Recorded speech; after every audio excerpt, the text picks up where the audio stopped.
This is A View from the Bunker. Now, here's Derek Gilbert. It's fair to say that you and I probably don't have a life story that is as exciting as our guest this week. Welcome to A View from the Bunker. I'm Derek Gilbert. Please take a moment, especially if you're watching on YouTube, and God bless you if you are, to, after sharing and subscribing, to download our free app.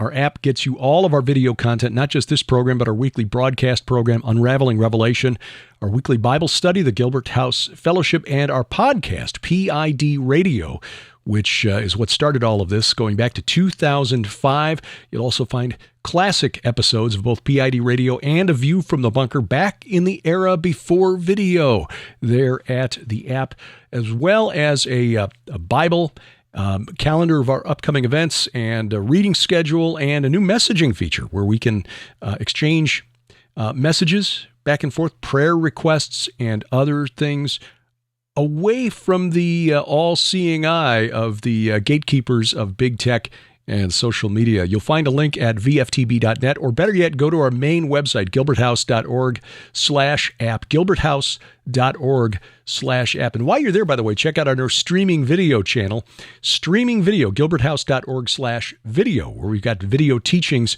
and series, streaming video versions of all of our DVDs there as well. So if you're interested perhaps in something that we put out on DVD, but you don't want to pay for shipping, and you want to see it in full HD, you can do that there, gilberthouse.org/video. Our guest, met her at several conferences, so I can vouch that she is a rational, productive person, successful real estate agent, just one of the many hats that she's worn in her life. But as you will find out during the course of this conversation, and if you read her book, which will be the subject of our conversation, Love and Renewal of the Heart and Mind, she has had a life that's been full of, well, I'll let her tell the story. Some of the stories almost sound unbelievable, but if I didn't know other people who were likewise believers in Jesus Christ and of sound mind, rational, productive people like Josh Peck, Stephen Bankars, the late Russ Dizdar, Shelley Dizdar, and the stories that they tell, I have no reason to doubt that what is in this book is absolutely real, and it should be an encouragement to those who are trying to get away from spiritual encounters that most of us have never had to endure. We are welcoming to the program for the first time, Barbara Joan Briggs. Barb, I think it's safe to say that you've lived a life with experiences that most of us only see written about or sometimes depicted in TV or in movies. I mean, it's really remarkable. I would not have guessed at your history, having met you at various conferences over the years. I would not have guessed that you had gone through so much adversity and, spiritual warfare, torment, deception along your way to where you were when I first met you? Mm-hmm. Yep. Hey, well, it's all thanks be to the Lord, Jesus Christ, because I would not be where I'm at without the renewing of the mind and studying his word and, him healing me. And, I was in a pretty bad place.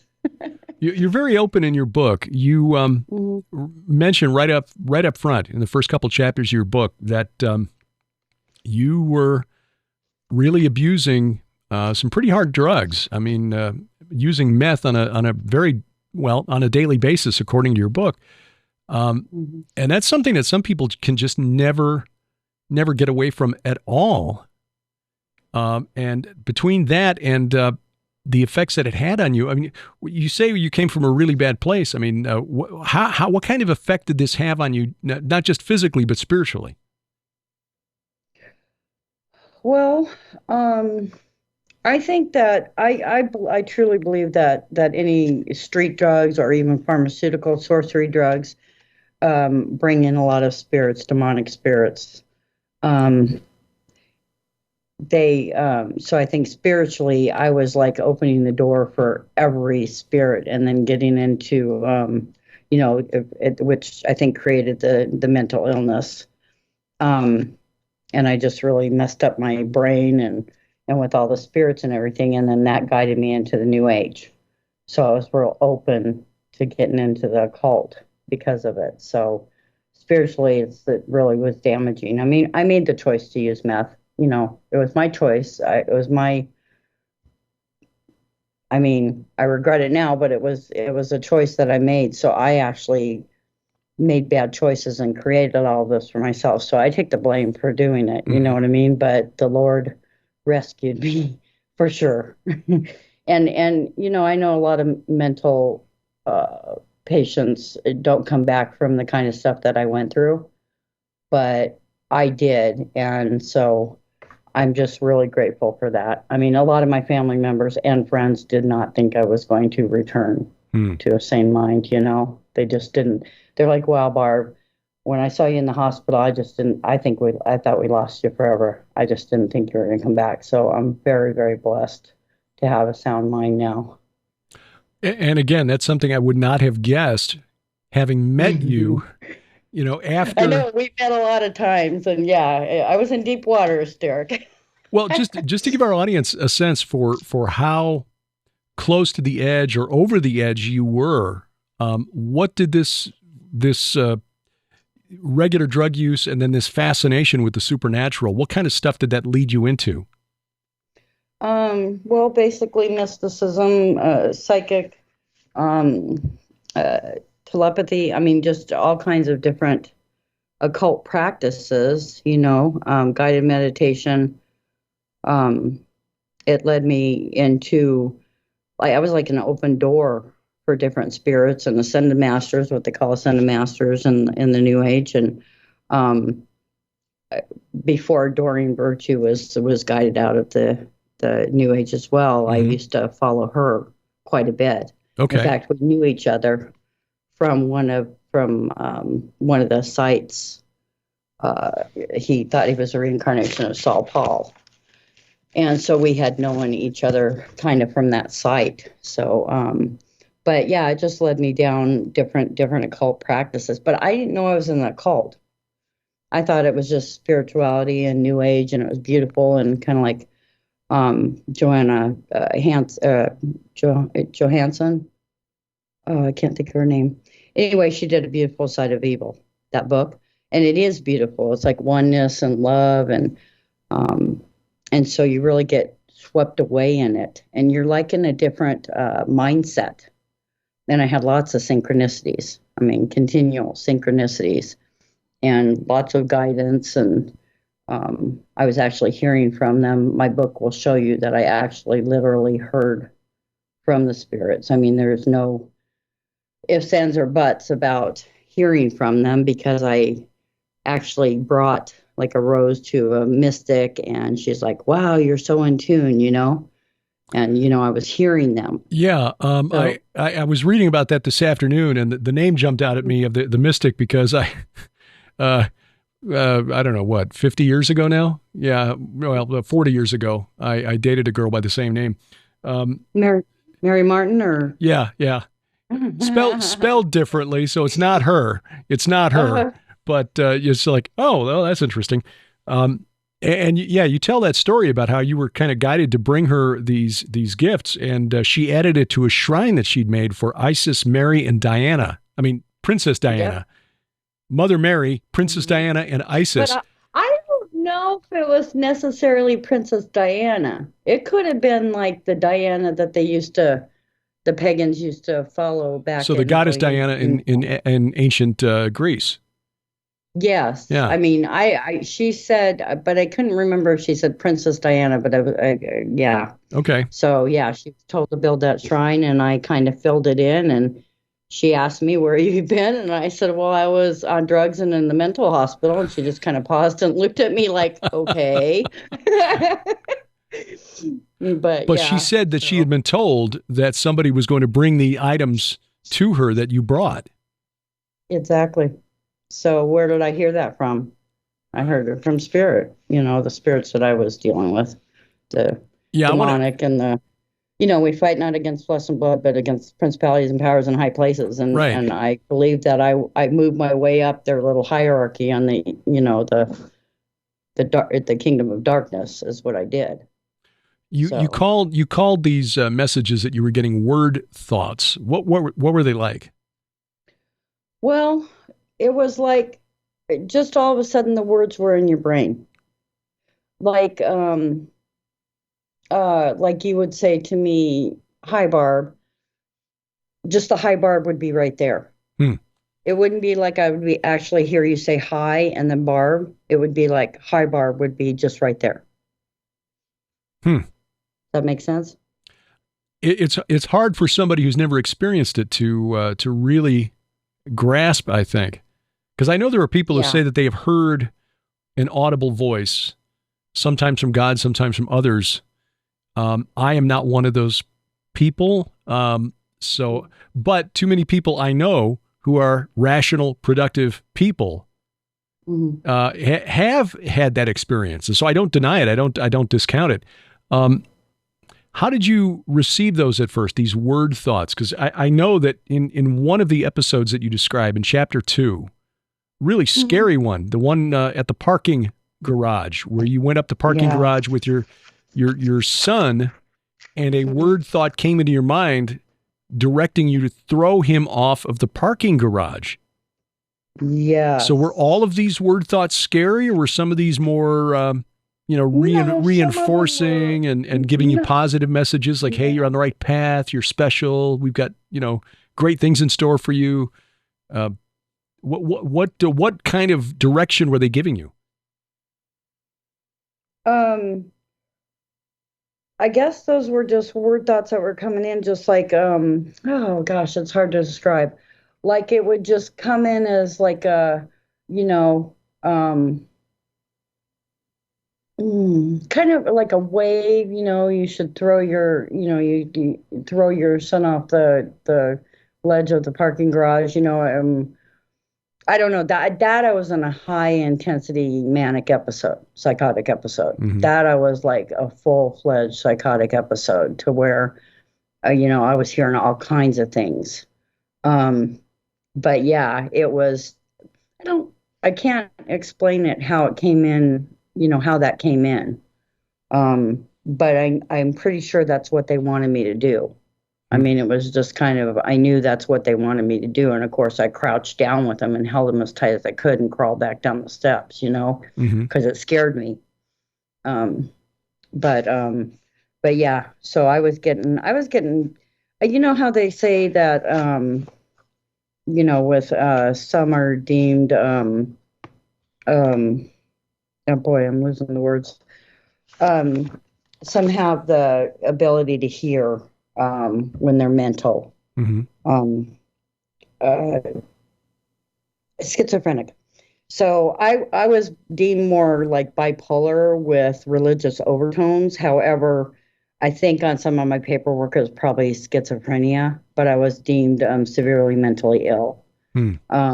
Later on, after having the renewing of the mind through the Word and the Lord, healing me and getting me out of all that garbage, deliverance. Then I was not having to take my antipsychotic drugs anymore. And what I would do is fill the prescription and then put them in my drawer because I didn't want them to know I didn't want to get locked up again. Oh, But yeah. kind of eased me off that. And then then when she found out I wasn't on meds anymore, I still did continue to go to the mental health clinic, but they did take me off they had paperwork that said I was no longer severely mentally ill. Hmm. But it took a while. It took a while to get that off my record. So I would imagine. I mean, this went to the point, and again, you're very open and honest about this in your book, that you actually lost your children for a while. I did. Fortunately, praise the Lord, they all, they I had family members or their dads, but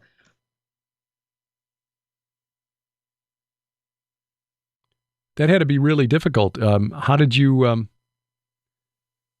cope with that during that time when they weren't physically there with you? Nope, I think we lost you.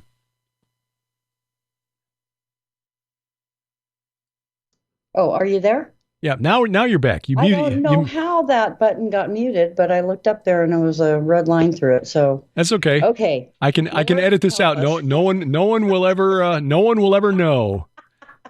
Okay. So when I was using meth daily, I dated a man and he was bragging to his mom that, wow, mom, I'm dating this woman, Barbara, and she hasn't lost her kids. You know what I mean? Because when you're using meth, eventually you lose your apartment, your car, you're on a bicycle, you lose your kids. I mean, I watched it time and time again with Wow. friends throughout the 5 years. So he was bragging that I still had my kids. Well, when I went through that first psychotic episode and the events that happened there, of course, I was, then was when I lost my kids to different family members, but it was very, very, it was heart-wrenching. It was very, very, very difficult. And I was ordered, the first time I was in the downtown mental hospital, I was ordered. They thought it was all drug related. So they didn't think I was still in mania. So they released me, but they wanted me to go through a rehab. So I took the bus all the way down to downtown Phoenix, like Monday through Thursday, I think it was, and went to all the classes, and then towards the end of it, you'll have to read about it in my book. But I didn't complete the course, but the push was so bad to get out of there that, I was like, I've got to just get out of here. And so I didn't complete the course. So I did not think I was going to get my kids back, but I did. So, and my son, when he turned 18, boom, he was right back with me. He moved from his dad's house over, right back over in with me. But yeah, I go through kind of the details and the timeline in my book of what exactly happened. But I did some crazy things, stupid things. Well, all of us do some crazy things, but not all of them involve hearing messages from the unseen realm that are like the ones that you describe. Beyond the drugs and the doors that were open through pharmakia, what other things did you do that maybe open those doors even farther? Well, I would do meditations and go to different groups. I found a meetup group for different types of like psychics and Reiki and all kinds of different groups. And so I would go to those. And I think at that point we were opening portals, inviting the spirits in, the upper spirits of the kingdom of darkness. And then I was told that I belonged to the Galactic Federation, some say of light, but the Galactic Federation, I was some type of peacekeeper on that big old mothership, and they start to tell you all of these things about past lives and kind of build up your ego, and you think you're wow, I'm important, and I think that's why a lot of people fall into it too, because they want to belong to something and they want to feel important. And so I just really got sucked into it. But yeah, I belong to the Galactic Federation of Light, Derek. I was on a spaceship with Ascended Masters, and I was an Ascended Master who came back down here. I was on my last earthly life, and so it's this big old ball of lies, This was stuff that you were told by various, were these, word dots you were getting, or were you hearing this from mediums who were channeling this information? Yeah, I'm mostly from mediums or psychics or mystics. By the mystic Mary Martin I went to see, she told me that I was one of the children from Fatima back in the day. And from Fatima, okay. Been reincarnated, but I was one of those children, and just all these things. I was buried in a tomb alive with, I was buried in the tomb with my goddess, Isis. I was alive because when she died, I was buried with her, but, all her servants were buried with her or whatever. Just all these different stories, So, but at these different groups, we would do a lot of meditations. And at one particular one with Holly Matthews, they brought in the Council of Elohim. Oh, Well, it was probably about 200 or 300 people, and I didn't know what Elohim meant. And she called in the Council of Elohim, and my head started tingling. It would tingle, and then the top of my head, and then it stopped, and then it tingled, and then it stopped, and then it tingled. And I was like, wow, they must be opening my crown chakra, mm. and so then later on I asked Holly, who's the Council of Elohim? And she said, I think they're angels. Well, then I heard that could be singular, plural. Well, that kind of led me to Mike Kaiser through you. You Oh, led me to Mike Kaiser, and then I understood that I think the kingdom of darkness also mimics the hierarchy of what the Most High does, the Godhead, to where they have their own council of Elohim. But I think Mike calls it what's in the book? What's in the Bible? In the Psalms, divine council, Psalm the 82. divine council. Yeah. So I just really got into Mike Kaiser's book about that because I mean, I was like, wow, you know, they probably were angels, but fallen angels, that she called in. Hmm. So I think we opened portals, to be honest with you, which is sad, thinking back now. So less of a geographic thing. In other words, you won't find a portal at the corner of Ninth and Main, but you may open a portal right where you are through what you do and what you believe.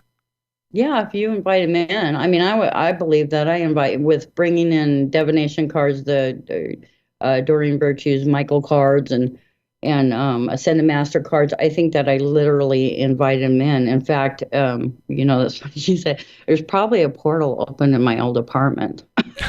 I know. No, I pray not, Yeah.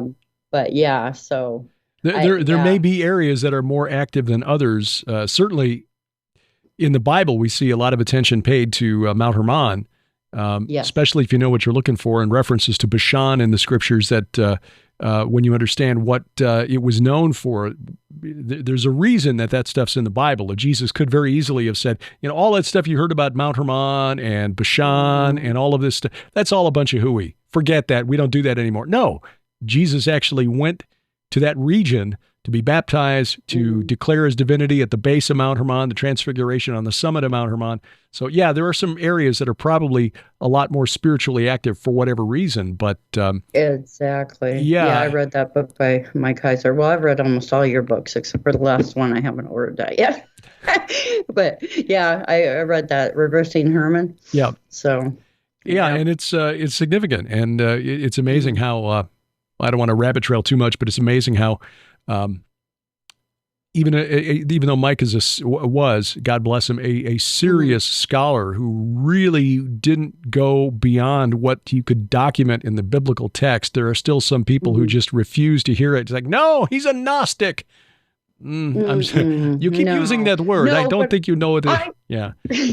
I did pray to meet him. Remember, I met you guys were at the Lubbock conference, That's right, and I was able to talk to him. And I told him, I said, I thought you were like a Mormon with all your angel. Mike had a laugh at that, I'm sure. Yeah, he did. He thought it was funny. So yeah, no, we had I remember that conference very well. We had a great lunch. It was a wonderful group. Doug Hamp, Dr. Greg Reed, Judd Burton.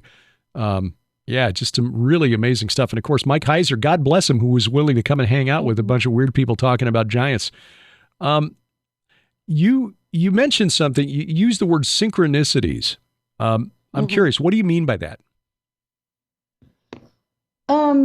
Like I would be doing something and something else would like reiterate it.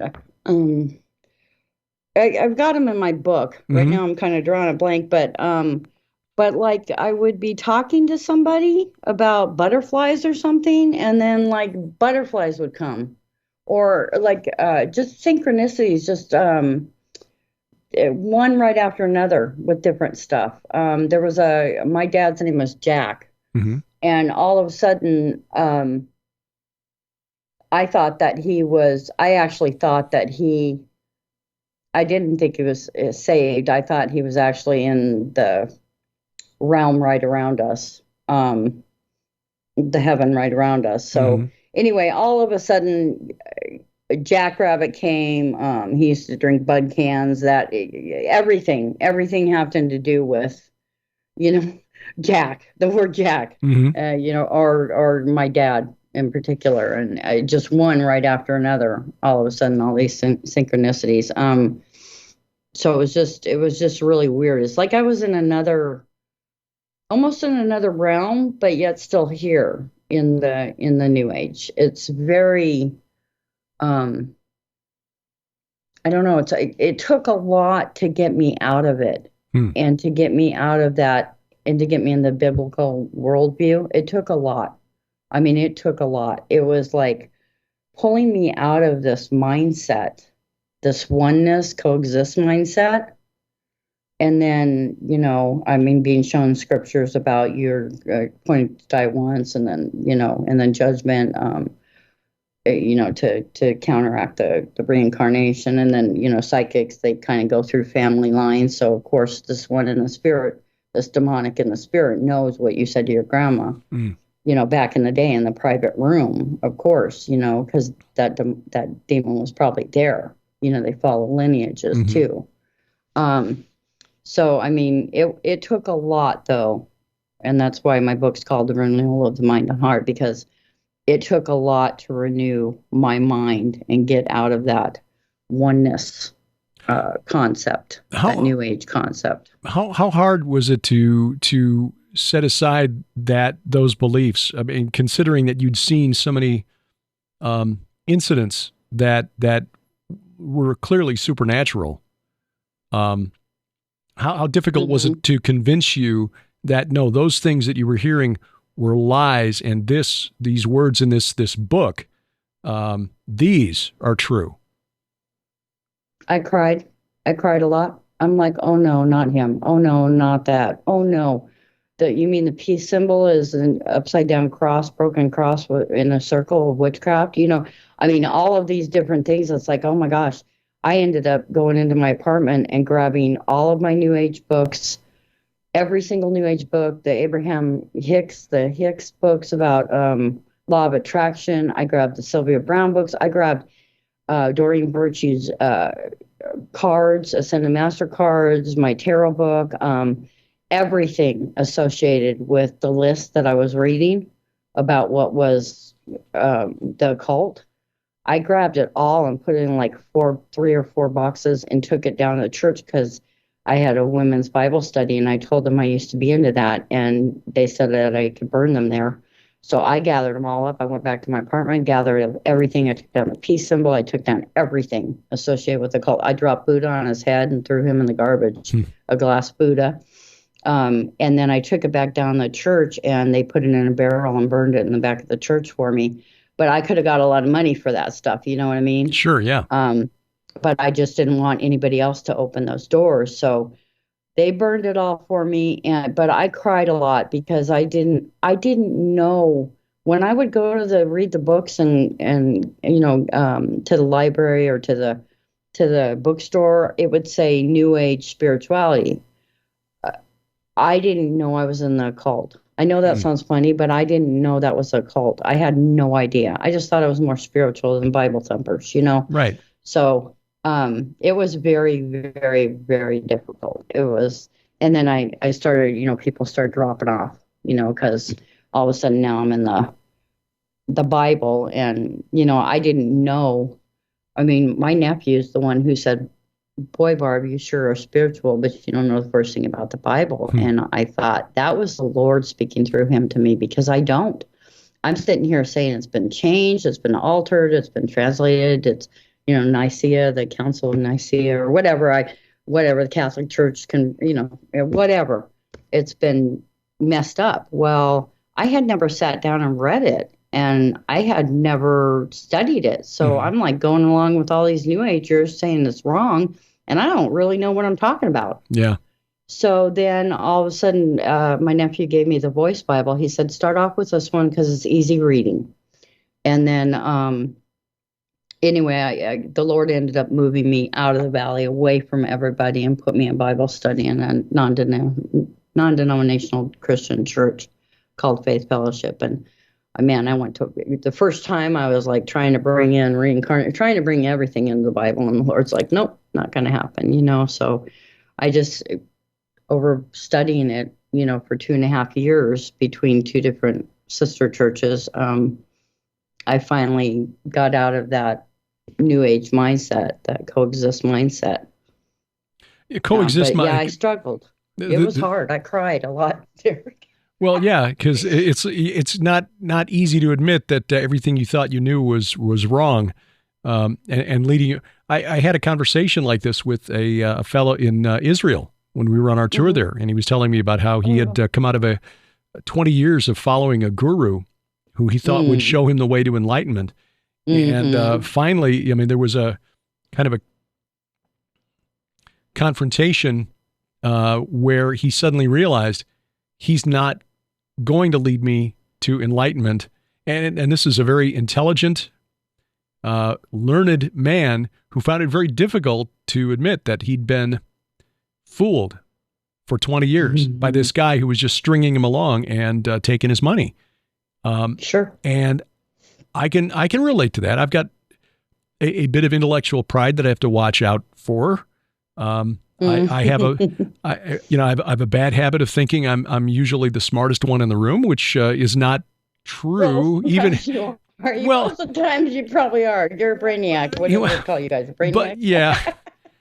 Well, you're very gracious, but it's not even true in my own home. Okay, so I need to be a little more cautious about thinking that I'm smarter than the person on the other side of the computer screen or whatever when I'm engaging on social media. But so I understood. Hard to be educated though, Derek. I mean, you study and you research and you. Well, and I thank you for that. And I appreciate that. But it can get me into trouble because there are times when I think I'm smarter than I actually am, and that's not a good thing. And even if I am, it's not a way to share the hope that we have with others. I can tell you after 20 years in sales that you're stupid and what you know is wrong is not a good opening line to persuading somebody over to your way of thinking. So I've had to learn to kind of tone that down just a little bit.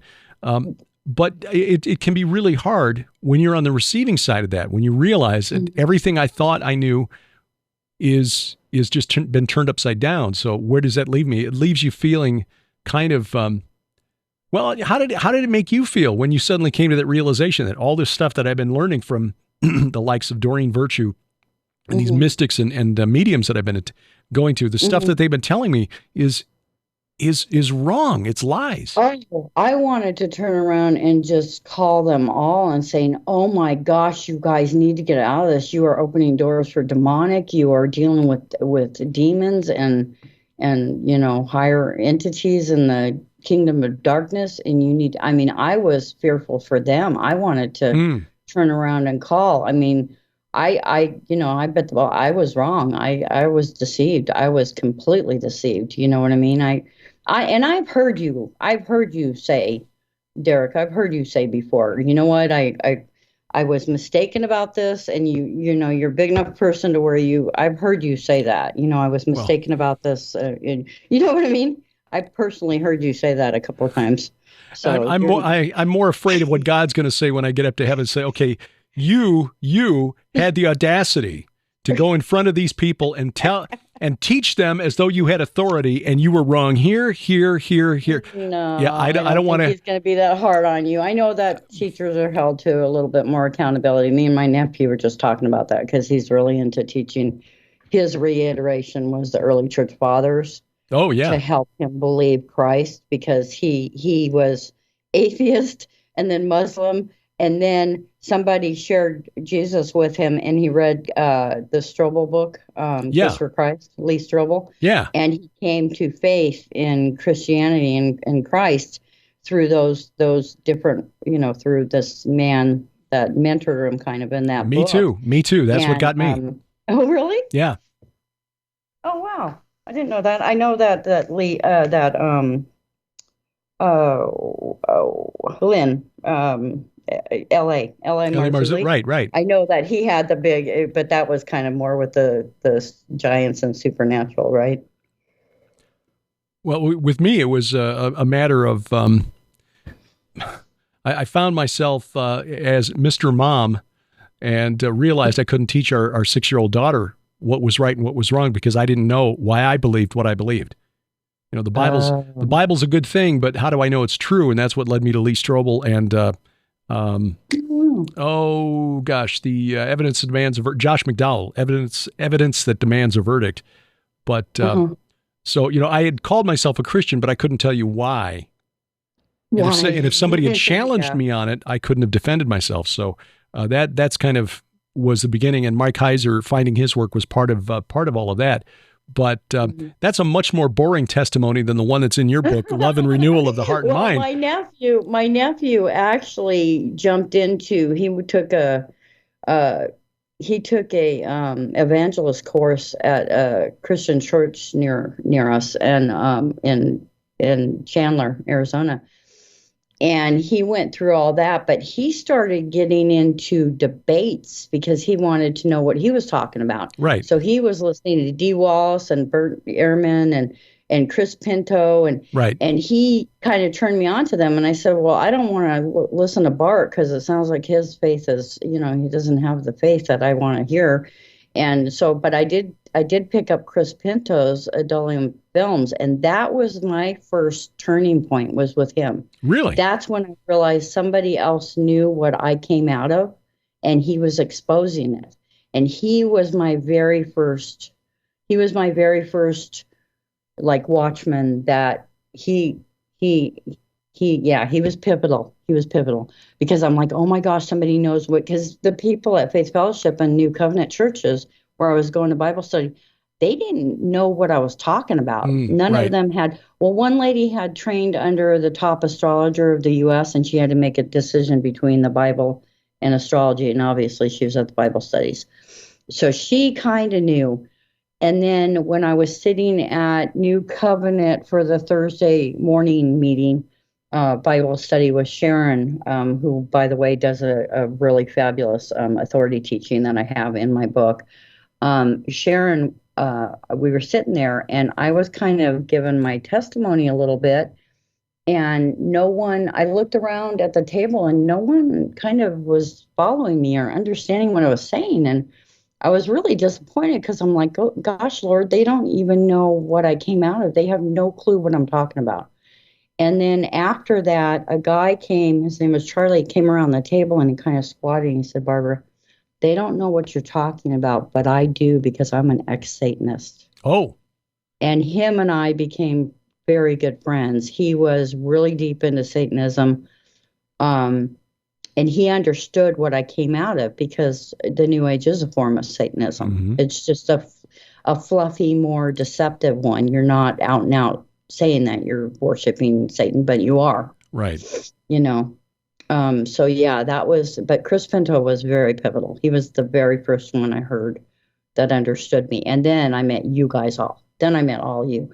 Well, I went to that first Branson Mansion. The True Legends Conference. Yeah, and I met the Hagmans, and I met Steve Quayle. They all knew what I was talking about. I sat and listened to them, and Sheila Zielinski. I had read her book, The Green Gospel. And then I met you guys at the Hear the Watchman conference, and I'm like, wow, there's a whole bunch of Christians, born-again Christians that understand where I was at, and they're exposing it, Yeah. You guys are all in my book. I don't know how far you got in it. I did see that, and you're very gracious to even mention us in there because your journey, I feel like if the Lord used us for any small part of your journey out of where you were, then praise God for that. But that's, no credit due to me or Sharon. It's all the Lord. Mm-hmm. The kind of response you got at that Bible study with people just sort of looking with blank stares. I mean, again, my background when it comes to testimony is really pretty boring. Okay. Had a marriage that broke apart, and I had to try to figure out what I believed so I could teach our daughter. I mean, that's okay. Maybe that's a good thing, but I confess that I went into the Bible looking for proof texts to show why I was right and why my ex was wrong. And that's not the reason you read scripture. Okay. I've repented for that. But the Lord used it. He took it in that direction to leading me toward apologetics and to what we're doing now, which is just putting these puzzle pieces together to show that this supernatural war is much bigger than most of us have been taught. But Barb, you've been on the front lines. I've kind of been back in the library, during all of this stuff. You've been out there living it and hearing the lies, and also being attacked by these principalities and powers, these spirits that are trying to deceive people and have deceived millions over the centuries into these false gospels. So who do you hope will read and be blessed by your book? I hope that anybody with a mental illness can understand that by studying the Word of God, by studying the Holy Bible, you can have a renewing of the mind and you can be healed. You can rely on Jesus to help walk you through it. And you can, when I would get into kind of anxiety or, feeling depressed, or I learned to go into my prayer closet and just use him as a counselor and just, talk to him. And because he knows the root of the problem. It's not pharmaceuticals that you're going to put down your mouth that are going to relieve you of any symptoms of mental illness. It's just not going to happen. There's side effects with those pharmaceuticals. There's that, then you have to take more to counteract those side effects. They tried to hand me like 7 pills in one of the hospitals. And I'm like, what are these? And they go, well, this one's this one, this one's this one, and this one's a side effect, for side effects of this one, and this one's for this one. And I said, no, I'll take the 2, but I'm not taking all those side effect ones. You know what I mean? So they just try and pump you full of these pharmaceuticals, and then you're like doing the zombie shuffle, So I just want people to realize that mental illness can be overcome, because a lot of it has to do with demonic. The Lord Jesus Christ can renew your mind. He can heal you. He can be your, along with redemption and salvation and, justification, sanctification, everything. He can also heal you completely so that you don't need any of that stuff. You know what I mean? So I want people to understand, and I'm not saying stop your pharmaceuticals right now. You should never do that. And, if you're dealing with the doctor and everything, I'm not saying that, but once you get with him and you believe upon him and his works at the cross, and dying and rising again to save us from our sins, and actually be the doorway to the Most High, connecting us, being our good shepherd. Once you realize that and truly believe in him and you're born again, the Holy Spirit, the eternal spirit is within you.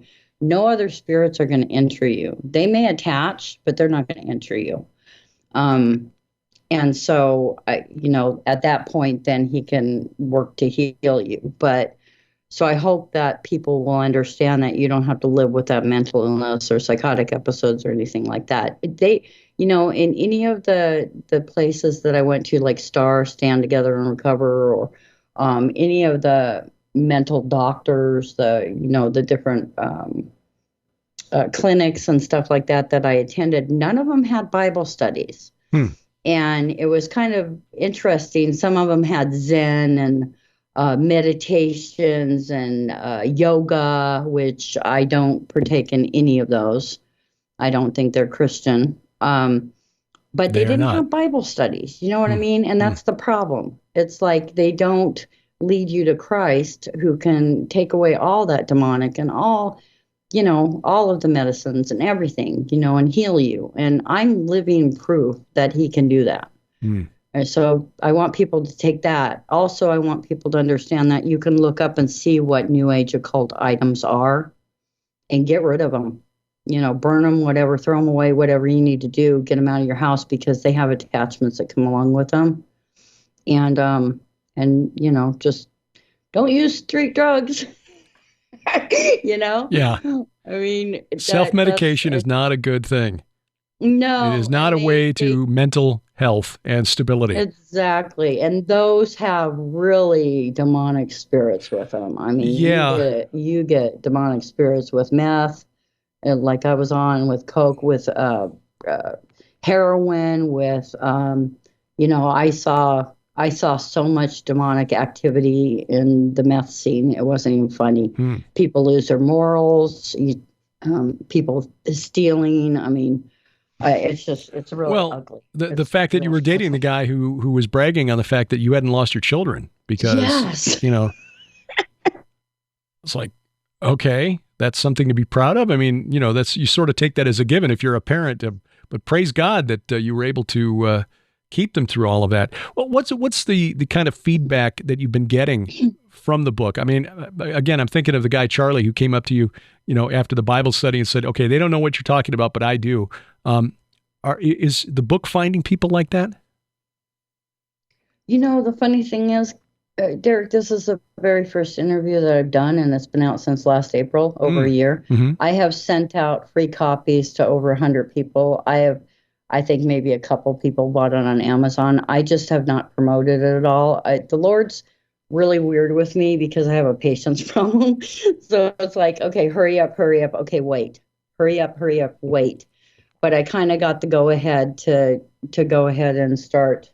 I don't think it was quite time yet Hmm. for my book to be, but the people that I have given it to, um, I think in this day and age, it's hard for people to sit down and read books. I don't know. We hear that a lot. Um, Yeah. yeah, it's hard That's for people to sit down, and what I've heard is that they picked it up and they're reading it, but to get back and sit down and actually start reading again has been really hard for some people. But the people who have read it all the way through or have think it's fantastic, and they've learned a lot. So the whole second half is basically like a 101 Bible course, like explaining to people that the Gospels are actually about Jesus Christ being the door. Everything was created through him. So through him, you have to go back. He also covers us, so that the Most High doesn't see our sin, the works of the cross, So I go into like a 101 because that's how I was taught when I was pulled out of the New Age, was just like a 101 layman's term Mhm. Bible course, and seeing the bigger picture of how it works, what he actually did for us, in their plan, their salvation Yeah. plan, the Godhead. And I don't use Trinity in my book. I use Godhead. So, Well, I think a lot of us Christians in the United States, especially, have to first be awakened to the reality that the spirit realm is real. Most American Christians, even though they claim to believe in a God, an invisible God who spoke the universe into existence, and Jesus Christ, his only begotten Son, in other words, God with us, God in the flesh, who literally rose from the dead on the third day, just have real trouble believing that, that means that all of this other stuff that's in the Bible about demons and gods and, dragons and giants and all the other weird stuff, Jesus kind of testified that that stuff was real. And there's nothing in the scriptures that suggest that all that demonic activity that was a major focus of Jesus' ministry ended when the apostles left the scene at the end of the first century. So we American Christians are more open to believing in things like extraterrestrials than we are in, and I see that you deal with that to a degree here in your book as well. Then we are the demonic realm, and that is really tragic because it means that there are people who we know who would benefit from the fact that, as L.A. Marzulli calls it, we've got access to the guidebook to the supernatural, the Bible. And yet most of us don't know what to do with it. Yeah, I like that book, The Supernatural. I think that was Mike Heiser's, right? Well, the Supernatural Worldview. That was Chris Putnam, actually, the Supernatural Worldview. Oh, okay. Chris Putnam. Yeah, that was the very first books I bought from Skywatch TV. It was Chris and Tom Horn's books. Those were the very first one, and I was so bummed because I gave them to a secondhand store. And I was like, what? And I was like, oh, why did I do that? But somebody probably needed it more than I needed it. But Yeah, that's just it. It's like, especially, and in the New Age, it was weird because they believe in demons in the New Age, and they believe in God. Right. Which God, who knows? But demons, but yet they don't believe in any leader of the demons or anything like that. And I'm like, I don't understand that part of it. And then Yeah. when you get into the Bible, I took my son Charlie, I think he was 8 at the time or 9. I took him to a Bible study, and this youth pastor was just phenomenal with the kids. And I went to go pick him up from there, and he said, "Wow, Mom, the Bible is such a great action book." They were Yes. in where the prison doors were thrown open, and Acts, and I was like, "Yeah, you know what it is, but people don't see it as Yeah. that, Yeah. They And that don't see the supernatural. They don't, you know." and that is Yep. tragic because it's like the Lord of the Rings on steroids, and even more Yeah, so yeah. because it's actually real. The book is Love and Renewal of the Heart and Mind. Barbara Joan Briggs is the author. And check the show notes below this program, whether you're watching or listening, and there'll be a link to where you can get a copy of the book, especially if you or someone you know is in the New Age movement or is struggling with demonic oppression, or, some people don't recognize it as such, just may think it's depression.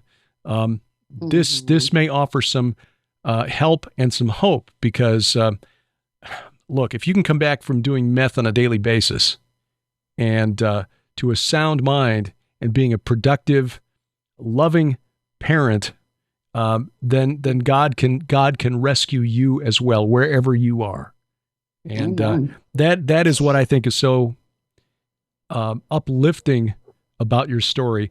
And again, having met you, Barb, you're hilarious to be around. Great company. Would never have guessed in a million years until I started reading through the book that, wow, she has lived some stuff. And I really appreciate you taking time out to, first of all, to write the book and share that to help people, but then taking time out to talk with us about it tonight. Yeah, Derek, thank you so much for having me on your show. Sorry about before. We kind of were going to do this earlier, and it just wasn't, the timing, I don't think, was correct. So anyway, I appreciate you having me on the show and sharing a hug for me. And yeah, Lila, boy, I miss her. You remember Lila? Yes. I just got to give a shout out to her, my friend from Norway, my bestie. I just love her. She came out 3 years in a row for the True Legends conferences, and yeah, so we still FaceTime and chat and text and stuff. So yes, but yeah, we had a lot of fun with you guys over there at the True Legends conference. Well, God bless you, sister. We look forward to seeing you again sooner rather than later. Okay, Derek. Thank you. There'll be a link in the show notes below this program, whether you're watching or listening, as where you can get a copy of Barbara Joan Briggs' book, Love and Renewal of the Heart and Mind. That's what the cover looks like, and I recommend it, especially if you or someone you know is really struggling with the New Age and perhaps encounters with spirits who are trying to convince that person that they are special. Well, they will right up to the moment that they drag you off to right off to the pit. We have entered a period of history where absolutely anything that threatens the psyche of the precious little snowflake flowers who control social media and the arts must be attached with a trigger warning. Yes, the hills are alive with the sound of trigger warnings. Talk about that straight ahead. Bless their pointy little heads. Next on A View from the Bunker.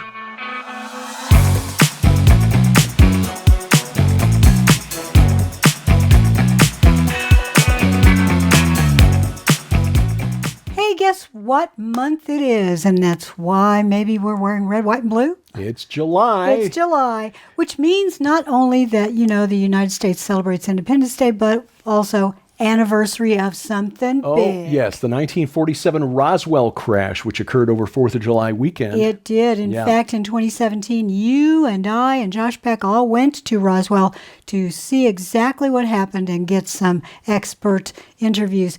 And then you wrote a book. Yes, Josh and I wrote the book, The Day the Earth Stands Still, about the phenomenon, because For many people, the UFO phenomenon is not about figuring out how we can travel to the stars. It is really a religion, answering the big questions of life. Why are we here? Exactly. Where did we come from? What happens when we die? And it is back in the news. So that is the main reason we've decided to bring back a special from last summer.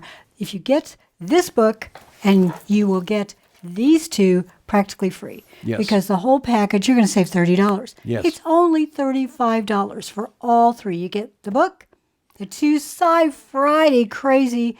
Best of deals is 14 hours of video on the between the two Best of Sci-Friday. And we do address the UFO phenomenon on some of these episodes. $35 plus shipping and handling, available now only at our store online, gilberthouse.org/store.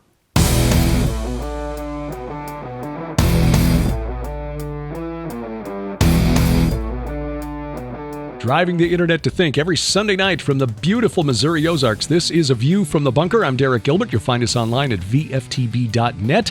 You'll also find us at gilberthouse.org. That is our main website. And I will say again, very quickly, the social media sites, Twitter at View from Bunker or at Derek Gilbert, Facebook View from the Bunker, and the new social media sites, Truth Social, Gab Me We Get Her at Derek P. Gilbert. And yeah, we're trying out Threads too. That's the new Facebook, Twitter clone at Derek Gilbert there as well.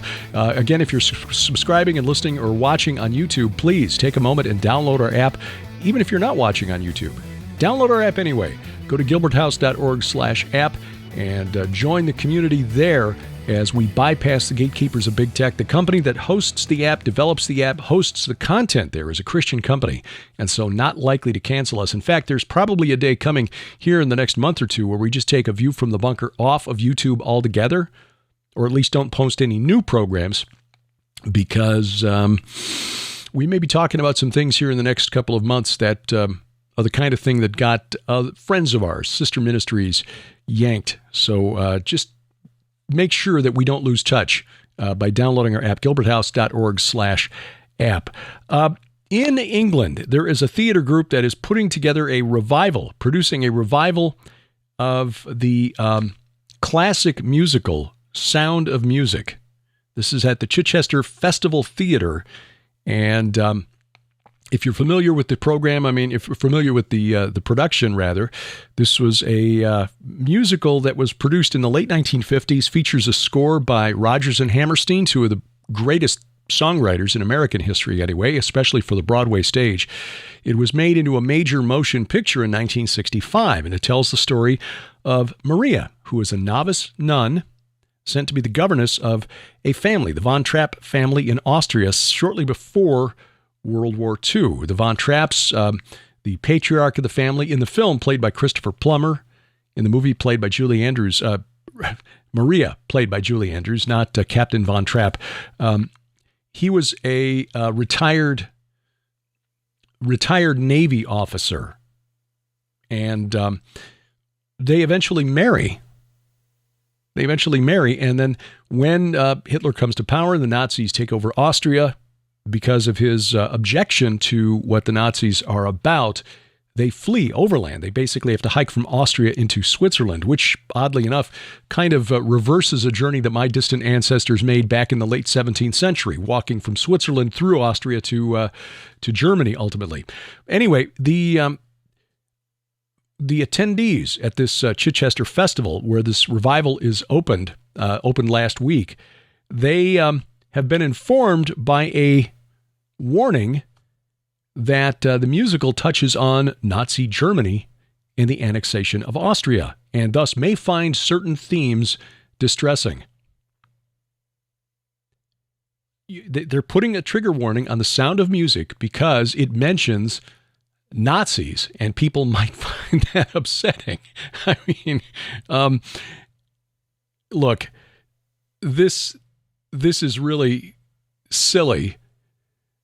It may actually frighten some people not familiar with the plot or the music away from attending the show and learning a little something. Because again, this is based on a true story. The Von Trapps, real people, Maria, real person, Captain Von. They really went through this. Now it was dramatized and turned into a musical and a film.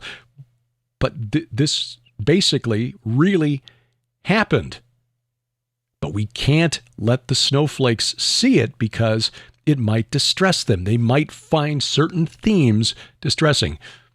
The Nazis are kind of central to the plot here.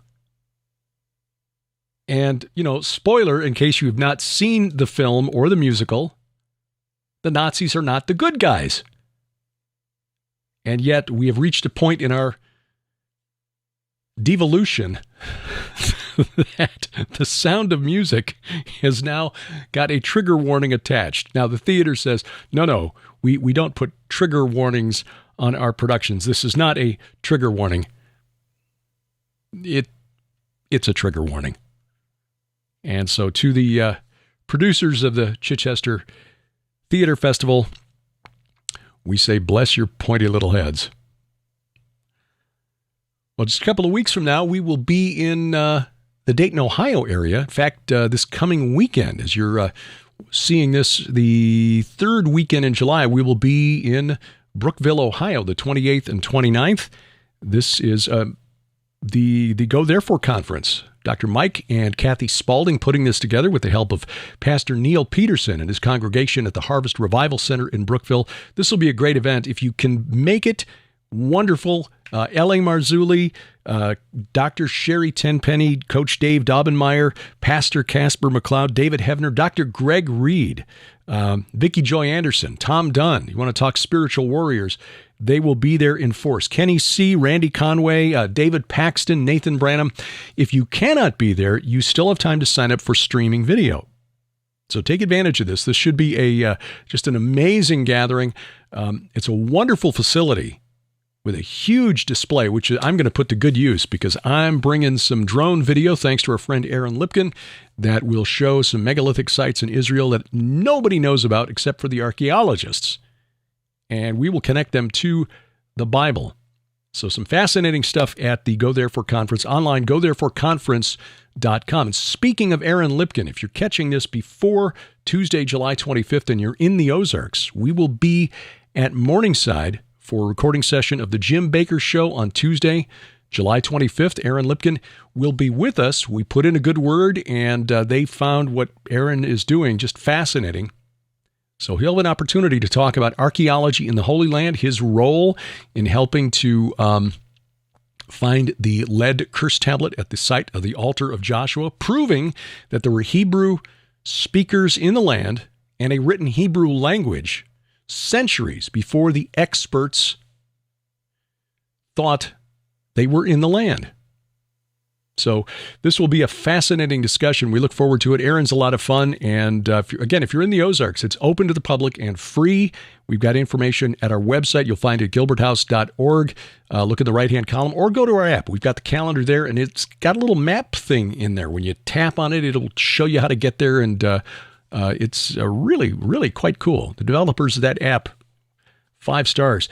So that's what we got coming up in just the next couple of weeks. Saturday, October 28th, I'll be in Valley City, North Dakota for a small gathering called the Pitchfork and Hoe Gathering. Mark your calendar for that, and I'll have more details on that in the weeks ahead. And, of course, our Israel tour next spring. Not too early to plan for that. March 31st through April 9th with an optional 3-day extension to Jordan. And, oh yes, our special guest is Timothy Alberino. This will be an adventure through the Holy Land, like a rolling conference, and we hope you can join us because our tours, thanks to Aaron Lipkin, goes places that other tours just do not. So join us for that. You can find out more at gilbertsinisrael.com. gilbertsinisrael.com. Thank you for taking time out of your schedule to watch or listen wherever that may be. And if you get a spare moment to leave us a review at, for example, Apple Podcasts, Google Podcasts, Amazon Music, iHeartRadio, Spotify, Spreaker, Stitcher, wherever else you find us, which is, of course, wherever fine podcasts are sold, we would appreciate that. Our announcer is the inimitable D.C. Good, and A View from the Bunker is a production of Gilbert House Ministries, released under Creative Commons Attribution, Non-Commercial, No Derivatives 4.0 International License. We wrestle not against flesh and blood. I'm Derek Gilbert, and this is A View from the Bunker.